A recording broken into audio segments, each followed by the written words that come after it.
Hey guys, I'm back, and so far, just want to give you guys a little bit of an update for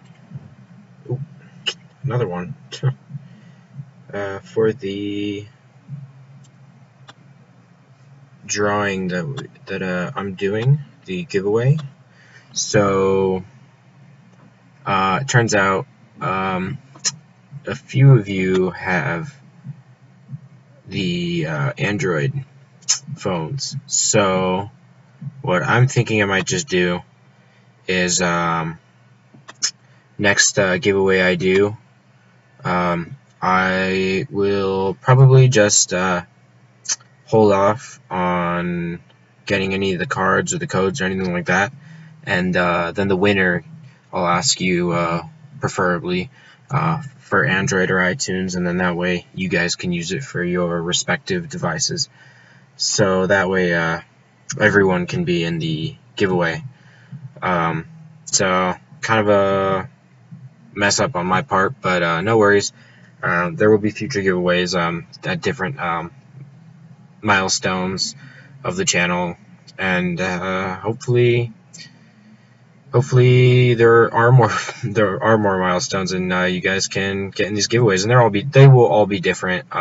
It won't just be a bunch of gift cards. I'll probably do some account giveaways later on down the road, because I've got my alt account and couple friends that are thinking about getting rid of their accounts and stuff like that. So yeah, we'll see. So anyways, back to Summoner's War. Just want to let you also know that there is space in the guild. There was 4 spots. I filled up 2 of them by people who have been asking to join since pretty much since it opened, since like right as I made it. So I got those 2 in there in here, and there's 2 more. So if you guys want to get in the guild, let me know. Haven't started a list, so if you did ask earlier, please remind me, because I probably forgot. Haven't written down any names yet. Everyone leaving from the Asian server kind of caught me off guard, so that's why. So they're doing the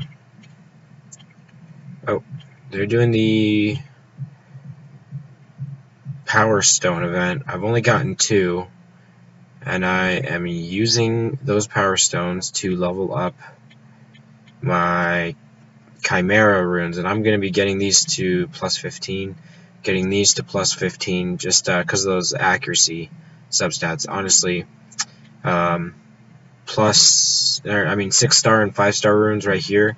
It would be cool if I could get 6-star, but those accuracy substats are really what I'm looking for. So like right here, that accuracy substat right there, and I'm looking for some good accuracy substats for slot 1 and slot 4. Slot 6, I would prefer an accuracy rune, but this attack percent rune was just too amazing to, besides the substats, the attack percent rune was just perfect fit. So what I'm thinking is, when a better rune comes by, I will probably take this one out and put in an accuracy one instead. So if I get an accuracy percent, I'll throw that in there instead. But I also need a 6-star attack right here. So I'm trying to get his accuracy up to 100%, just because he's pretty much a continuous damage machine. He's just popping out dots, left and right. In case you guys don't know, dots stand for damage over time, which is kind of like another word for the continuous damage effects that you put on the bosses, which are like those little skull icons. They basically do extra damage when it's their turn. So quick way to get rid of those high level, high HP, and high defense bosses. So today is going to be a little bit different. We're actually going to be talking about some monsters. So I went through the comments, and a lot of different monsters. Nothing really like that really stood out to me, but there were a couple requests for the vampires, and then there were a couple more requests for Foucault. So I'll go through all the vampires, including the light and the dark, and then I'll just do a separate one on just Foucault. And maybe take a look at the light and dark liches. But I know the water and the fire are pretty bad. So let's actually go look at the vampires in the monster collection. And honestly, I'm just gonna be comparing a lot of the stats, and then we'll go through the skills. So we'll start from fire, and then we'll work our way down. So the fire vampire is one of the most notorious monsters in the game. He's really helpful. I have 3 of him, so you can imagine I'm kind of sick of getting fire vampires. I really want this Chloe, but that's besides the point. This is why he's really good.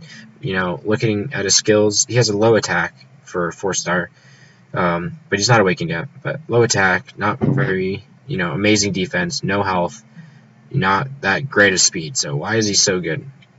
Attacks 2 times with a vampire bat and recovers HP by 30% of the inflicted damage. So that's okay, yeah, but he doesn't have much attack, so he won't, gain much health. Strikes a strong blow with a surprise attack. This attack receives a 30% critical rate. Well, it's a single attack, so it's not like it's not an area of effect attack. You're not going to do heavy damage with this. Honestly, 30% critical rate bonus is cool, but if you put rage runes on him and you get his crit damage up to 150% to 180%, it's really not going to be as big as you think. Not compared to someone like Katarina or Lucian or anything like that. So why is he so good? Well, let's go look at his awakened version.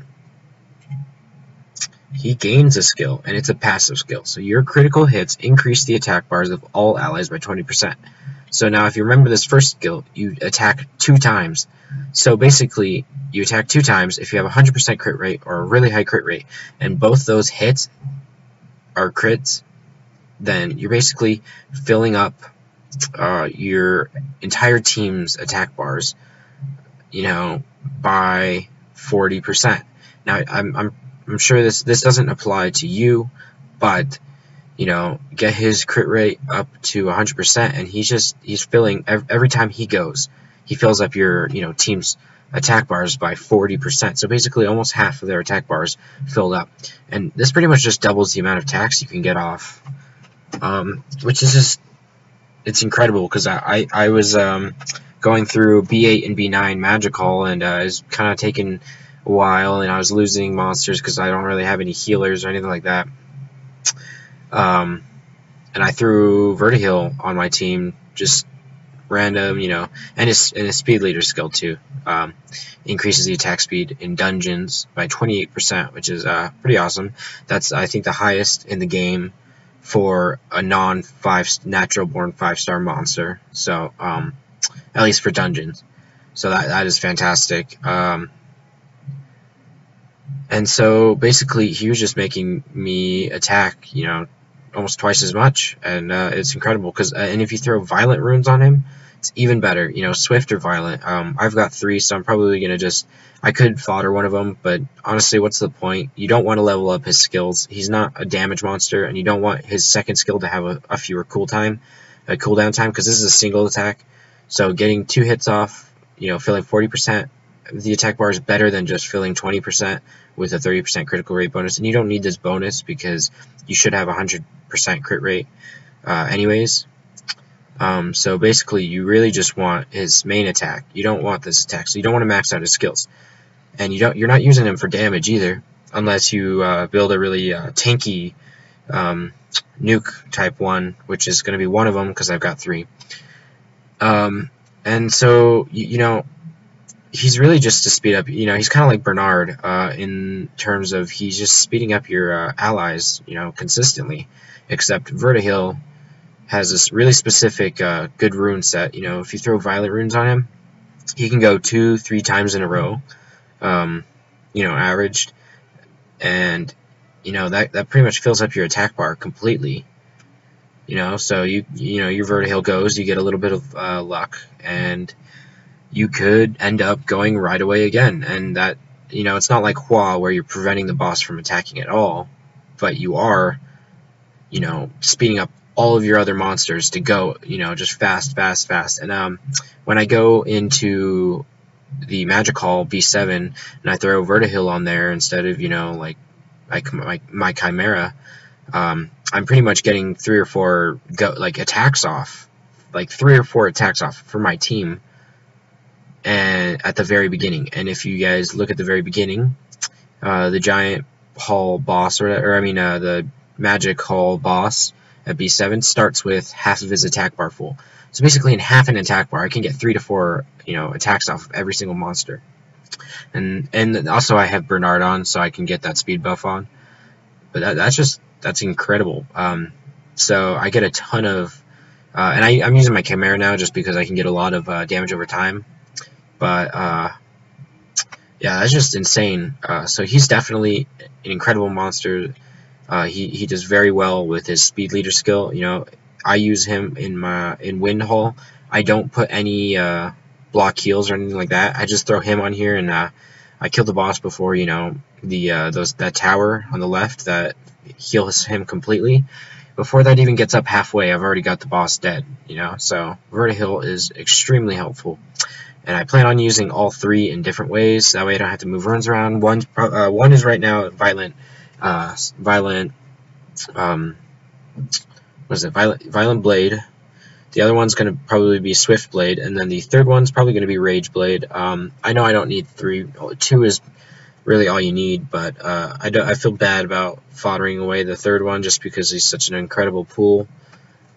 So I'm definitely going to be looking forward to building 2 in the recommended rune set, and then the third one I'm going to experiment with and see what other runes work very well with him.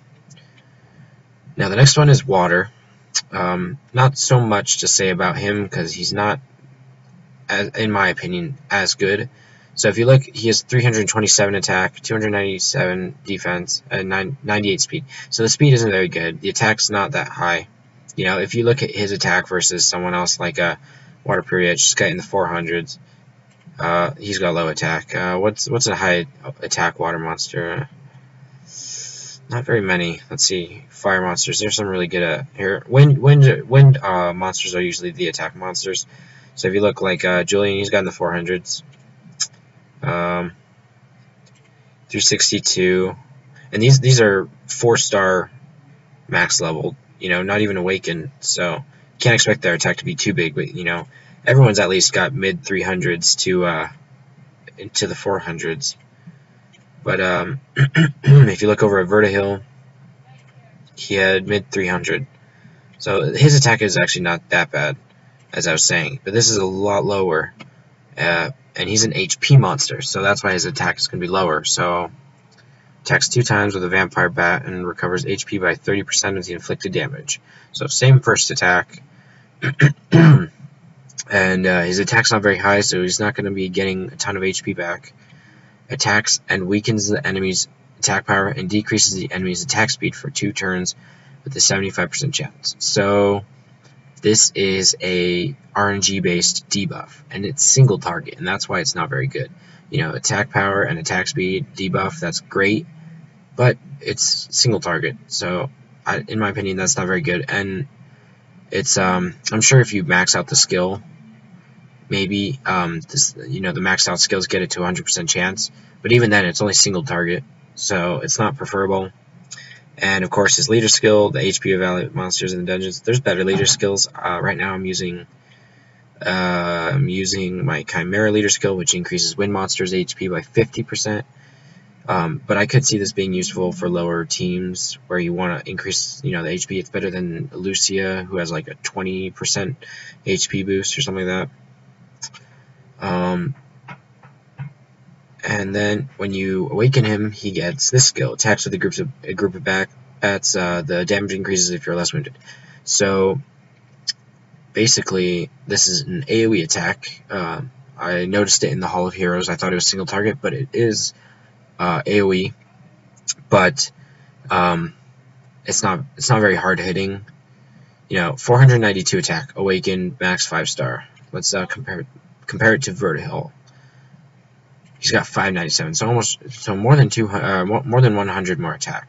That's pretty significant. You know, maybe not when you're in the thousands for your attack, but just at this base level, it's pretty significant. And I've never found this AoE attack helpful. I never awakened him, but I did end up using a water vampire rep off of a friends list, and it wasn't that good. It was 5-star. I don't know how the runes were. I didn't check them, but it wasn't very good. And so I'm assuming it's not, he's not very, the ideal monster. You could build him if you really wanted to, but I really wouldn't recommend it. If you did, I would throw some focus on here, because his second skill, the debuff, is probably what you'd want for bosses, attack speed and attack power. Yeah, I mean, if you really wanted to, you could use this for some kind of water-based or fire-based dungeon, since he's a water rep, or water element. So like maybe, and I'm not saying he would be good on this, but Dragon's B10 is fire-based. So just to give you an idea. So thinking more like that, so using him in the fire hall, but even then, I really don't see him useful at all. So if you really would use him, I'd throw some focus runes on here, probably Swift focus, just because of his debuff, and then his AoE, or you could even go despair focus with his AoE, but not the ideal monster. So if you're planning on building him, I wouldn't, unless you're really desperate for monsters, like you just started out and you just pulled a water vampire and that's the only 4-star you've gotten in a month. Then maybe you should start looking at him at least. But even then, there's better 3-star monsters, honestly. Wind, where are you? There you are. Now he's pretty much a wild card. 392, so that's not bad. That's actually pretty high attack for a vampire. Attacks 2 times with a vampire bat, and so same first attack. And then this is the interesting skill: attacks an enemy, weakening its attack power. Oh wait, no, not this one. It's the third one. Attacks an enemy, weakening its attack power and decreasing its attack speed for 2 turns. So it's the same as the water vampire. So it's a decent debuff, but it's not AoE. So something for for the boss dungeons. So you could use this in Giant Speed 10 if you really wanted to and built him tanky. But there's better debuffs. What really makes him interesting is his third skill that he gets, which is a death blow. His leader skill is actually pretty good. Almost 50% resistance boost for dungeons. So he's useful in some dungeons. If you can't get an immunity monster, one to grant immunity and remove harmful effects. And some examples of immunity-based monsters that cast it to help you not get debuffs on your entire team, which is important for a lot of Trial of Ascension floors and for some dungeons like Fire and Dark. You can throw him on the leader skill.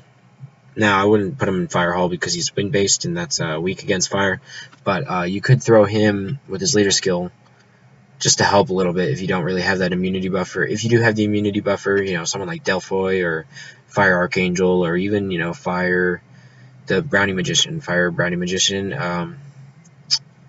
those cast immunity and they're a lot better. Even Chloe, she's good with her third skill. So he's an alternative with his leader skill, so you could hold on to him. Oh, where am I going? Okay. Now, his third skill is really interesting. It deals a fatal blow to one enemy. Now, fatal blow is basically like a successful hit. Not a critical hit, but it's more like it deals more damage. So you could get a fatal blow, but no critical hit on a monster that's your weak attribute, I think fatal blows hit more frequently on attributes that are weak against you, so like wind to water. So if you're attacking water monsters, then you're more likely to get a fatal blow with this guy. But this is a 100% chance fatal blow, no resistance or anything like that. Deals a fatal blow to one enemy. The damage increases by 25% for each harmful effect on the enemy. So imagine stacking a ton of attack on this guy and then having a team based purely around him. You know, you put Orochi, Irang, and basically Orochi's the Wind Ninja, and you can get six continuous damage effects onto an enemy with 1 turn for him. Irang, you can get 3. Basically, you know, just trying to get, you know, 8+ debuffs on the enemy, and then you basically just use him, and it boosts your, you know, attack power, or boosts the damage by, you know, 25% for each of those. So say you have a 10, so that's a 250% increase, and say you're going to do 2,000 damage, or I mean more than that because it's a fatal blow. So say you're going to, you know, I don't know, do 5,000 to 10,000 damage or something like that. You know, you could hit in the 30 to 40,000s easily.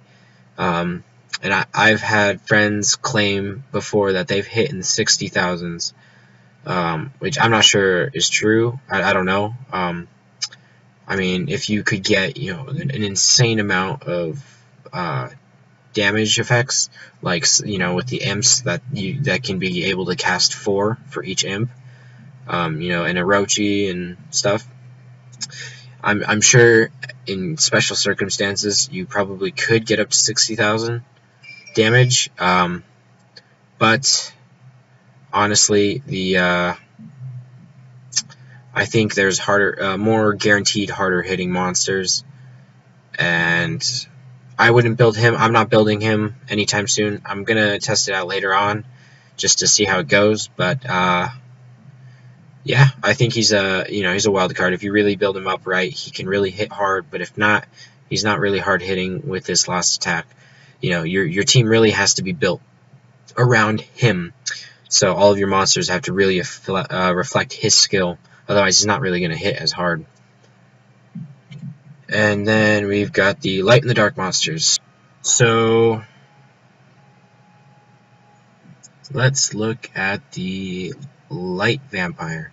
Okay, so this is one of the very special monsters that is a 4-star natural born in fire, water, and wind, but in light and possibly dark, we haven't looked at him yet, he is a natural born 5-star. So if you see someone with a light vampire, it means he got a natural born 5-star light monster. So that's, you know, it's basically the same as getting a light Valkyrie or a light Archangel or something like that. Now I will show you guys why. Okay, so let's see. Same attack. Look at his base attack for a 5-star. See, 533. So, you know, he is a 5-star, but 533 compared to the 300, you know, low and high 300s. So, but he is a 5-star. So, his speed is the same though, so not incredible, but same attack. Strikes a strong blow with the surprise attack. So same one as Vertihill. So this is basically Vertihill. But let's look at his passive ability. Increases the resistance by 30% and will protect you from dying from a normal attack. Critical and continuous damage excluded. So basically, if you just get hit like a normal hit, it's not a critical hit, and there's no debuffs that are causing damage on you, like the damage over time, you cannot die. Your health will remain at 1 until you get hit by a critical hit. So it's just critical and continuous damage. So basically, you know, even if you get hit by like a fatal blow or a glancing hit, those special type ones, it won't kill you. So you really need, it has to be a critical hit or continuous damage. So basically, you just stack a ton of resistance, get 100% resistance. You do get an increase by 30%. So that's pretty good. And so basically, you'd probably want to get your resistance up to about 80, 70, 80%. Now, I don't know if it increases your entire resistance by 30% or it increases your current resistance by 30% of that resistance. So say you had 60 resistance, I'm not sure it would be 90, I think it would be 80, because 30% of the 60 is 20, so maybe it adds that 20, since that's 30% of the 60. For you people that know math or any of that stuff, if you know what I'm talking about, there's a lot of speculation on the actual like stacked, you know, buffs, you know, so if you get like a plus 10% harmful effect rate on a stun, and you have like say a 10% chance to stun, and you get plus 10% from increasing the skill with the Devilmon or something, people think it's actually not 20%. You don't add those two together, but it's completely separate. So you have two chances, two separate things that run at a 10% chance, which is not 20%. It's actually it's more like 15%, or maybe even lower, like 14%. Roughly, it's going to be around 14-15%. So that's actually a little bit lower. So if you take that with like Julian, who gets a 30%, 3 different 10% increases, that can really be significant. So instead of adding the 30% chance to that initial 10% chance, or the 20% chance, it's 2. I think it's 2 actually.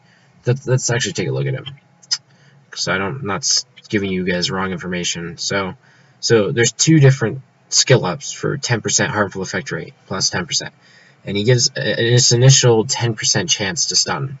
So it's not 30% chance on the skill. Like, this is what people are thinking. It's not 30% chance. It's actually 10% for this time. And there's 3 different,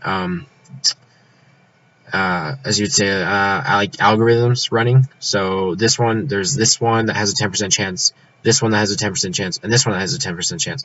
And that's not 30%. Believe it or not.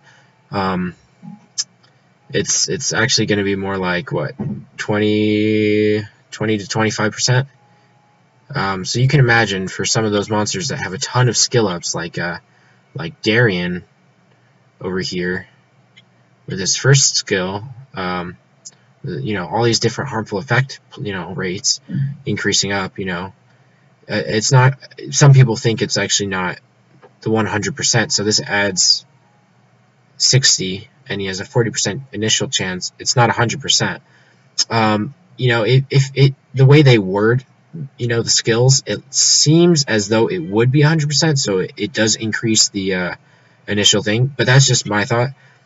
People are saying that it really isn't, and I'm not sure if CompTIA has confirmed this or not. But if it is, then that's kind of disappointing, because you do lose quite a bit of chance.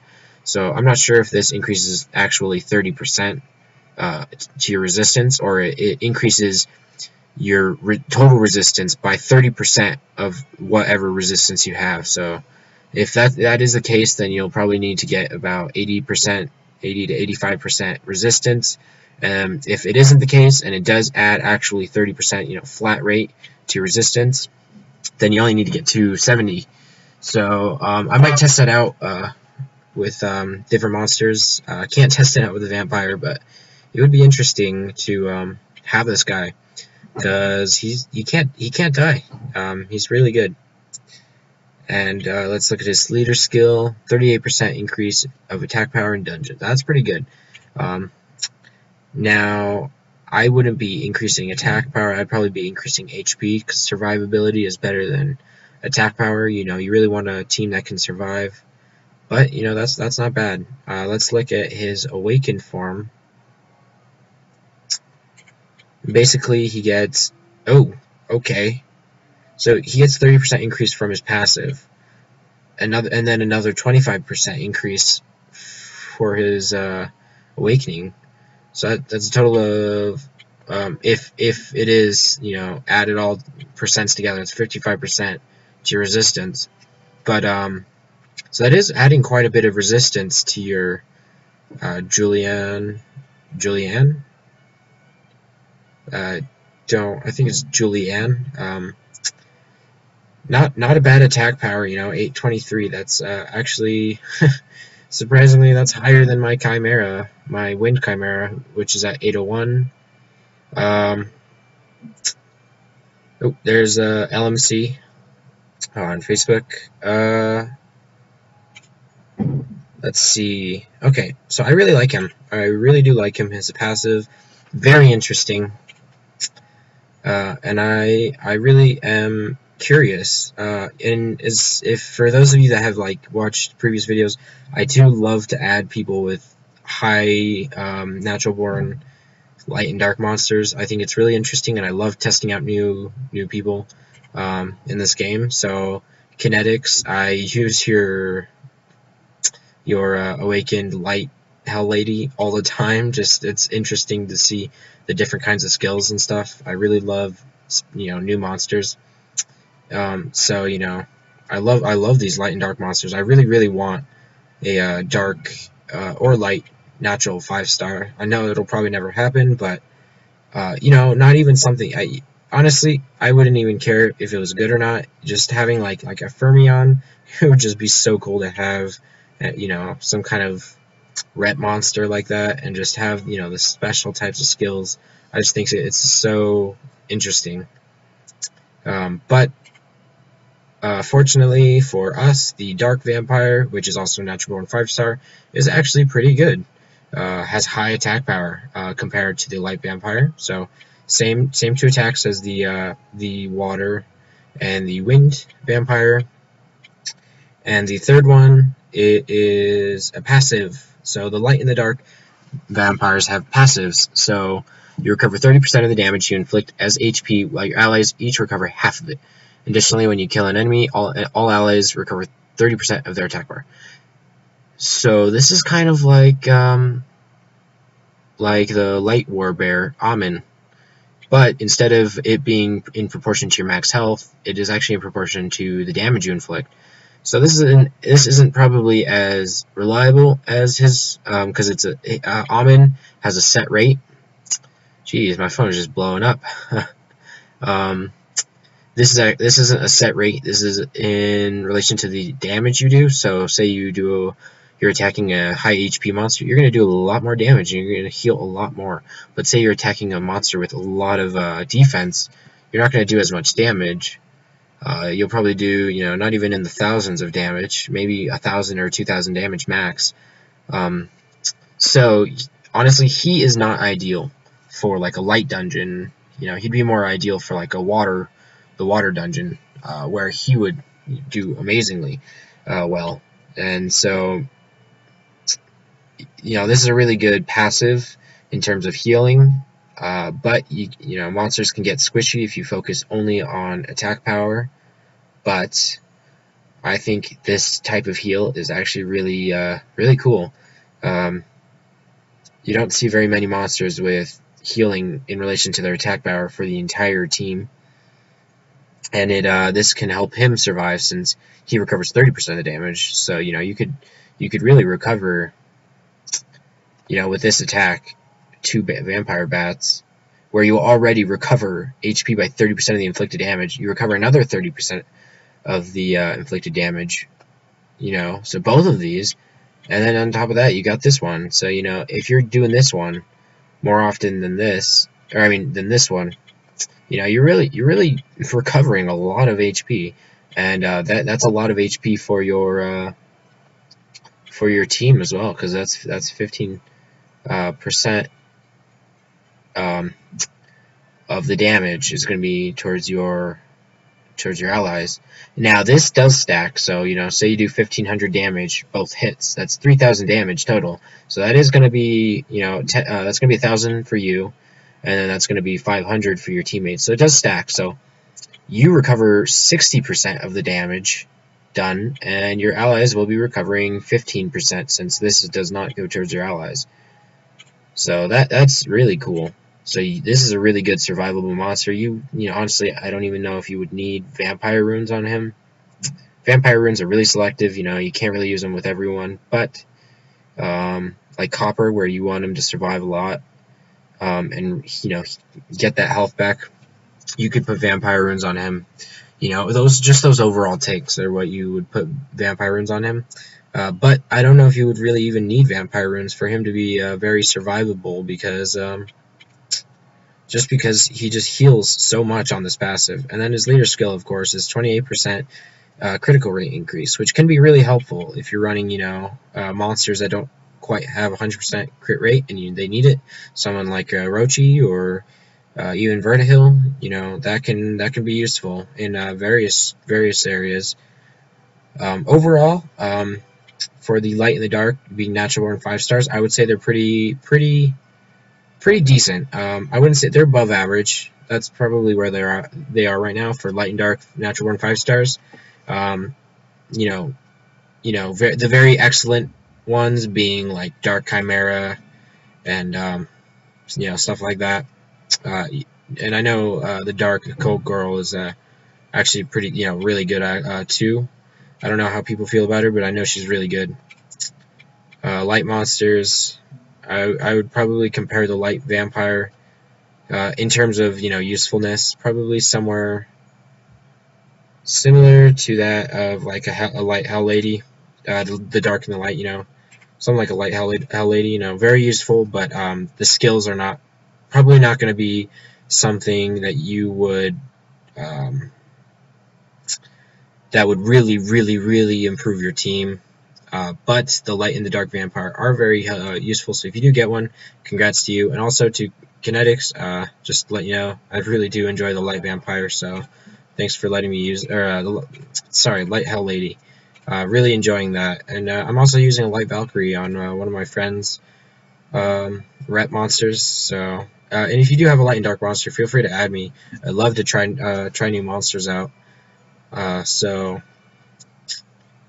that's the vampire. Now Foucault kind of lost his hype,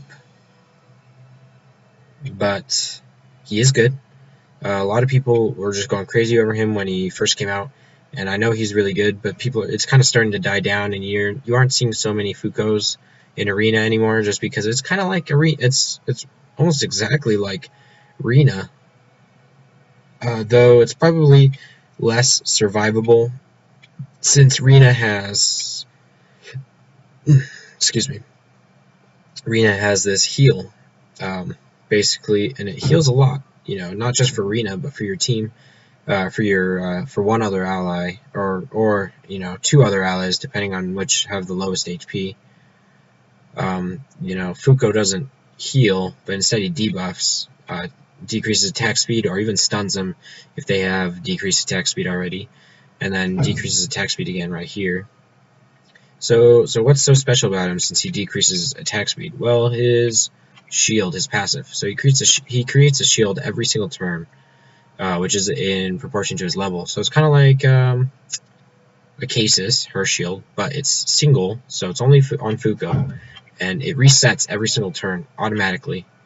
And if you're attacked when you have your shield up, then it basically decreases the attack speed on the attacking monsters. So it can be really useful for slowing down the team and being really annoying, just like Rena. It can really be annoying, and but you wouldn't want to focus a ton of HP because the shield isn't in proportion to its HP. It's really in proportion to its level.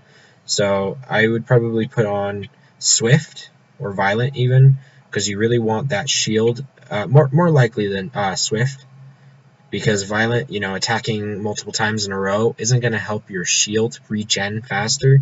It just means your shield's going to automatically reset 3 times in a row, and your enemies aren't going to be attacking your shield at that point because you're still going. So Violent, probably not so much, but Swift runes will be very good on him. Get a really high speed, and have his shield regen really fast, and he can be quite annoying. I can't get rid of 6-star Foucaults unless I bring Cat, and I pretty much just finish off everyone else, and then I just give her invincibility and just ignore the defense. My first skill takes out the shield, but does barely any damage, so that tells you how much that shield really has. I'm sure it's in between 10 to 20,000 for the shield, somewhere in there. And then basically the next 2 attacks that ignore defense pretty much just take care of him.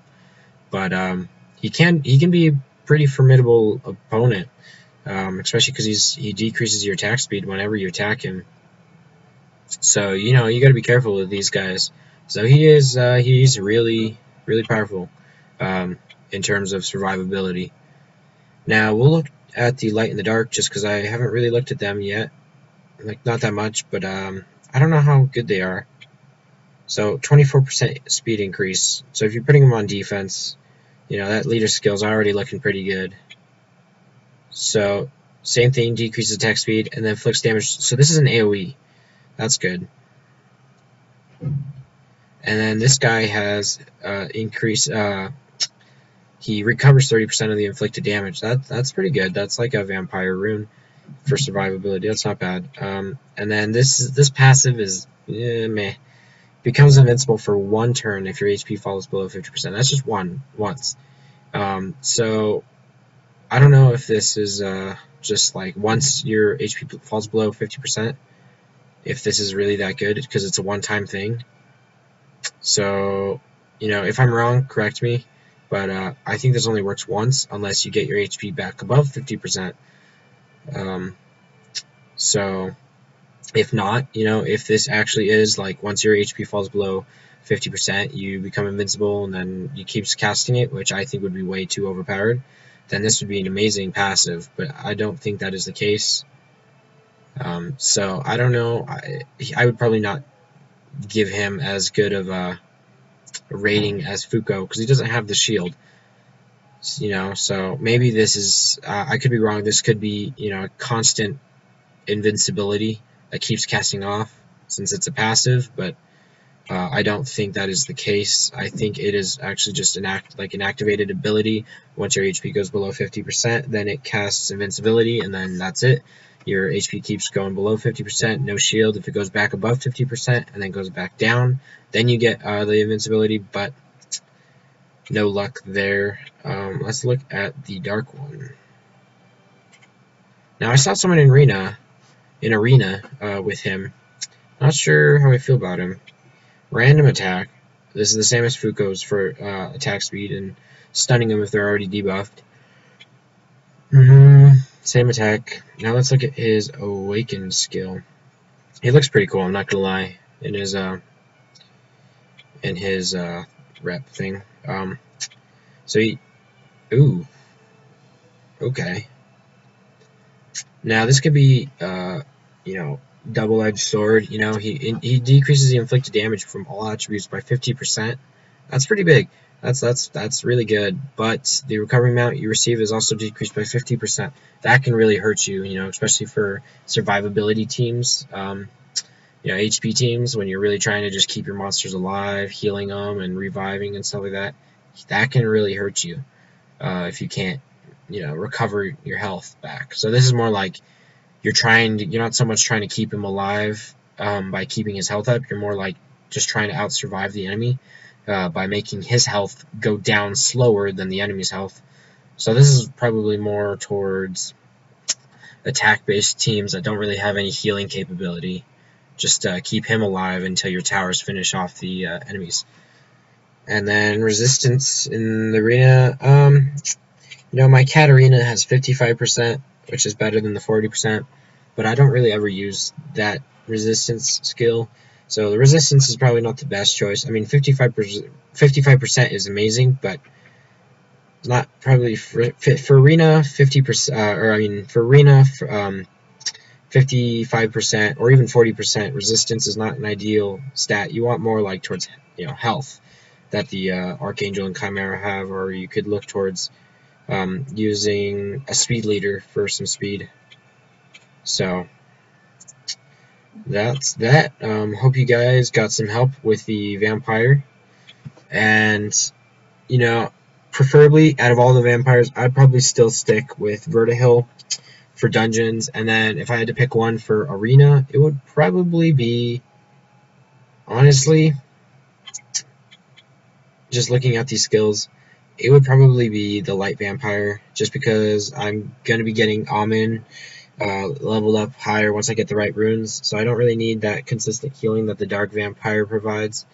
I think the light vampire could be really, for arena, actually, I don't know.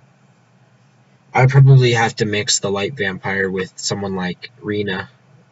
So if they bring in a high crit, attacker, then Rena will be annoying. If they don't bring a crit attacker to counter Rena, then the light vamp will be annoying. But, who knows? I will probably never use them, but they're both great.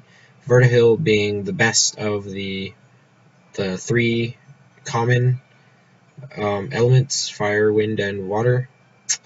And if you guys get one, really congrats to you guys. He is amazing, and I need to get his skills up, because it's only just a hair below 80%, which is really crappy.